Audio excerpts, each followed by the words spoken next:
Welcome to MattyRocks, experiencing on the road with MattyRocks on location at NAMM 2020, Anaheim, California. Joined with special guest, singer, songwriter, and my featured artist for NAMM 2020 this year. All right. Jackie Venson. Hello, how are you doing? Thanks for joining me. No problem. Thanks for having I'm glad we were able to finally get this done after all of our communications. Yeah, it can get crazy. So, NAMM 2020. Break down your NAMM experience this week.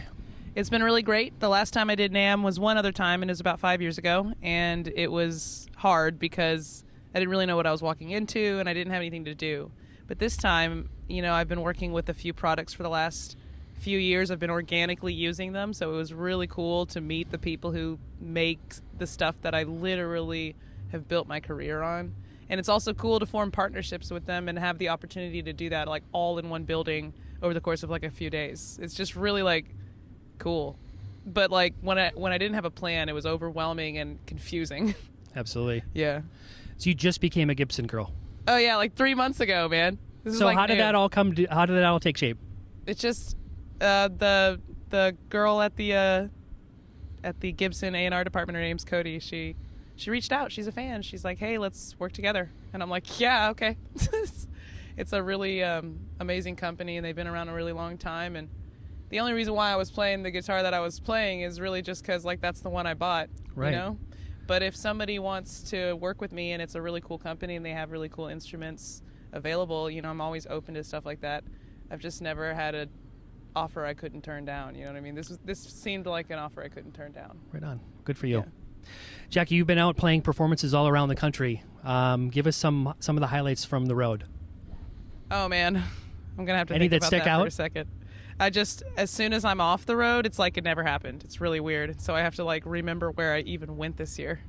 Last year, I went to, where did I go? I went to Europe for the month of June, I think.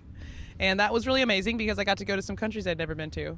And I got to go to some cities in Germany, like I went to Cologne and saw that really amazing cathedral. So I got to see, like, a lot of really cool cities that I'd never seen in my life. And that was neat. It was a really cool vibe. I got pretty close to Amsterdam. I was, like, on this outer town. But, man, those people know how to party. Right. They don't care that they're not in Amsterdam. You know what I'm saying? They act like they're in Amsterdam. And it's, like, this suburb, and it like, has its own mini version of, like, the Strip from Amsterdam. So that was really cool. I was, like, seeing, like, the small town of a country, which is usually unusual. You know, you go to France, you go to Paris, right? You don't go to, like, Orléans. So, like, I got to see, like, the countryside and towns that normally people don't go to. It's awesome. Good for you.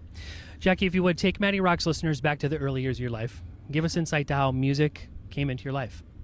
I started playing the piano when I was really young, and I developed that skill my whole childhood and then ended up going to school for it. And then after I graduated with a piano degree, I switched to the guitar immediately, right. Which was pretty hilarious, my mom thought. And so then I built a whole career on playing, singing, and writing songs on the guitar. If you would, talk about how instrumental your father's musical career has been in your path to pursue music. Pun intended? No. He said instrumental. Pun intended? Oh. I guess not. But his experience has been a fountain of knowledge, and very instrumental, pun intended, in my career and the development of my career, because he was able to kind of shortcut stuff for me because of the experiences he had already had. Right. So there was a lot of crap I didn't have to go through because he went through it and told me to watch out for it.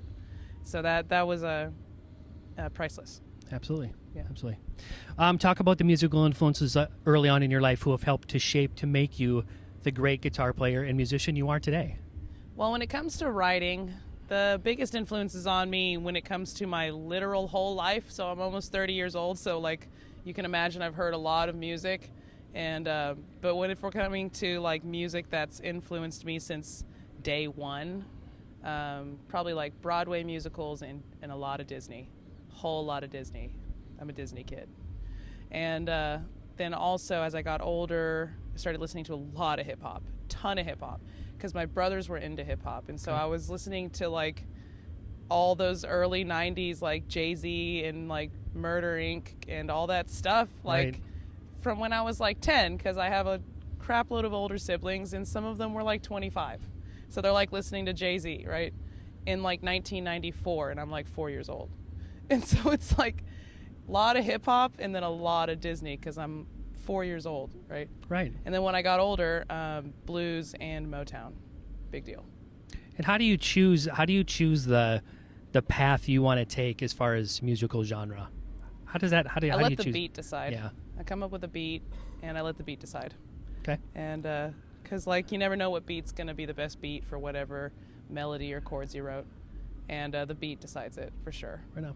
But lately it's been like super hip-hop-y. So if you don't like hip-hop, you might not be able to ride this wave with me. What drove the switch up from classical piano to the electric guitar?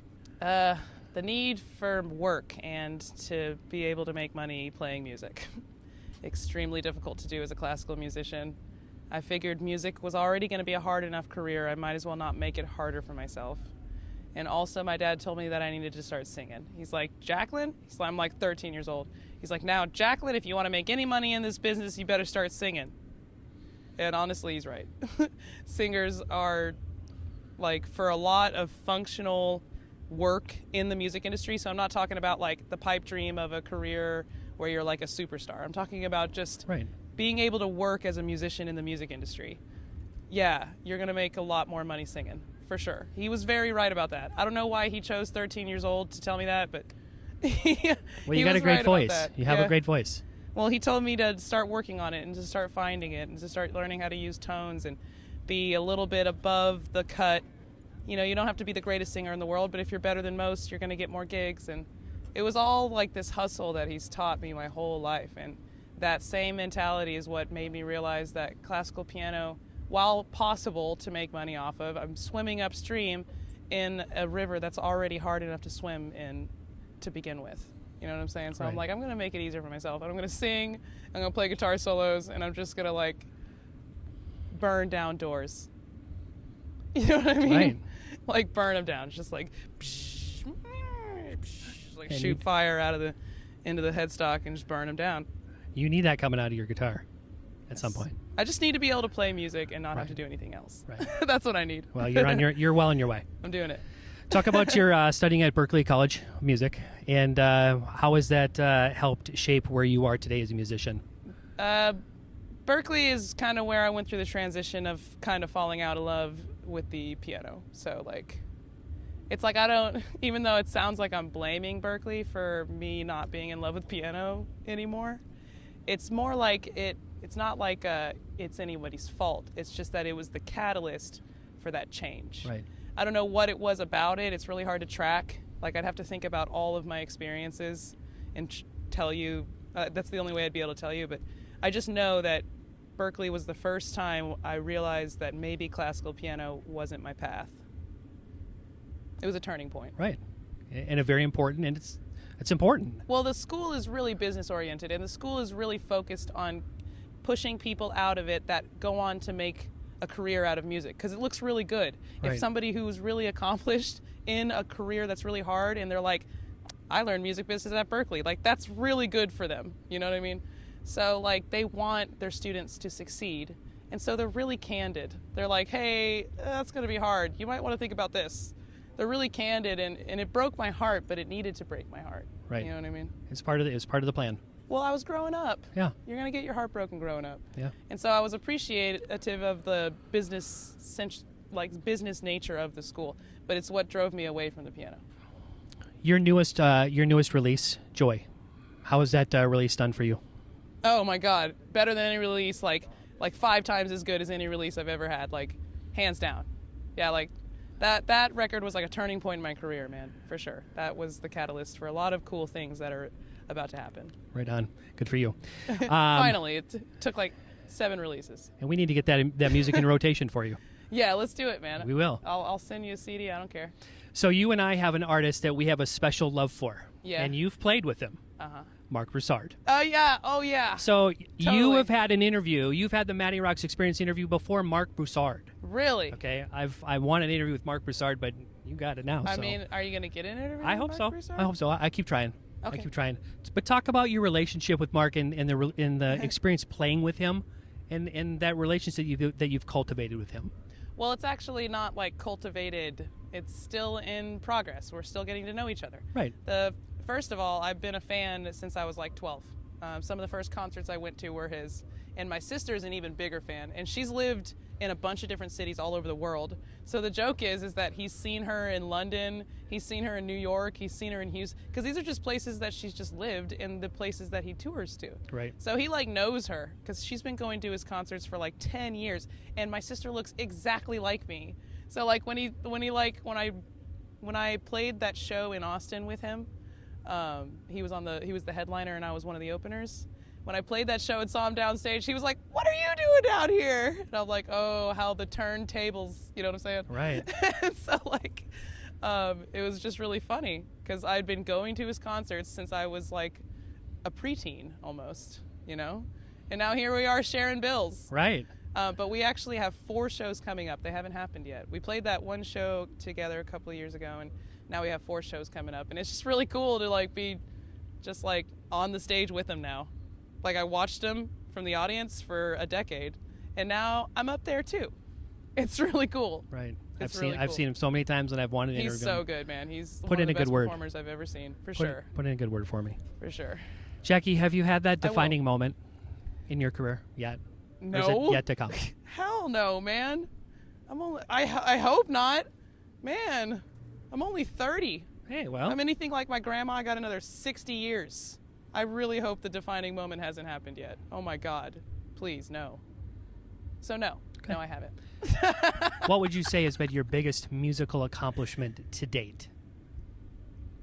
Learning how to play an instrument and building an entire career on it in less than 10 years. It's gonna be hard to like outdo that. Right. I set the bar pretty high for myself. I think I'm gonna be comparatively lazy probably for the rest of my life. Hey. You know what I mean? I'll be like, whatever, I'll just play some solos, it's cool. It was hard. Right. I don't know if I want to do that again. It was hard. Right. I'll think about it.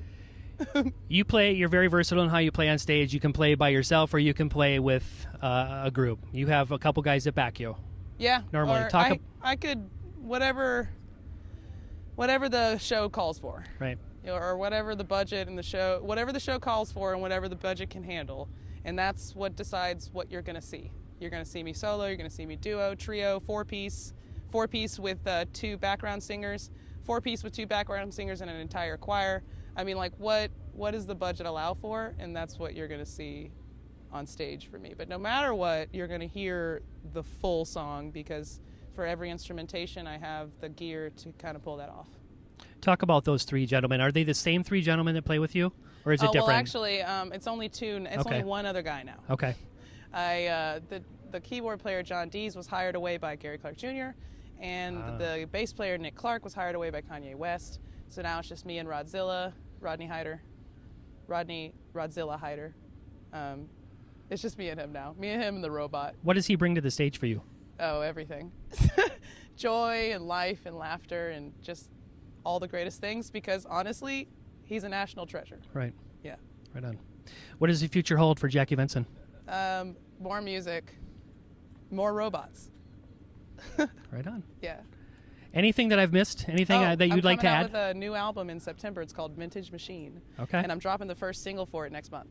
Okay. So maybe we could link up. Let's get it in do a rotation. big, Let's do a big do a unveiling. big, like everything. Yeah. Let's do it. Yeah, A MattyRocks exclusive? I don't know about exclusive. Well, not exclusive, but Consequences a Sound is going to do it exclusively, but that doesn't mean we can't do something else. We'll partner up. Like some kind of Instagram takeover. we'll partner up. Maybe I'll hook you up with Marc Broussard. I appreciate that. Scratch each other's backs. Right. We got all that on camera and shit. We're like scheming on camera. Where can fans and followers keep up with everything going on with you and including all the great music you're putting out? If you want to know what I'm doing for, like, if I'm coming into your town, track me on bands in town. Otherwise, just find me on Facebook or Instagram or my website, Jackie Venson. Venson with a V. Yeah. Okay. I'm going to give you the same opportunity that I give every artist that I have the opportunity to sit one-on-one with. And that is a message to MattyRocks listeners who are going to hear this interview see this interview around the world, Okay. what would you like to say to them? Thanks, friends. All right. Thank you again for taking the time out of your busy damn schedule to sit with me. Truly an honor. No problem, man. No problem. It's a really nice roof. Yeah, you guys picked a beautiful spot to do this. The day is perfect. Continued success. California. Thanks, man. You too. Continued success to everything you've got going on in your musical arena. For sure, man. You All too. right. And your reporter arena. Thank you. Yes. Thank you. You've heard it here. MattyRocks and Jackie Venson close it out NAMM 2020, Anaheim, California. MattyRocks out.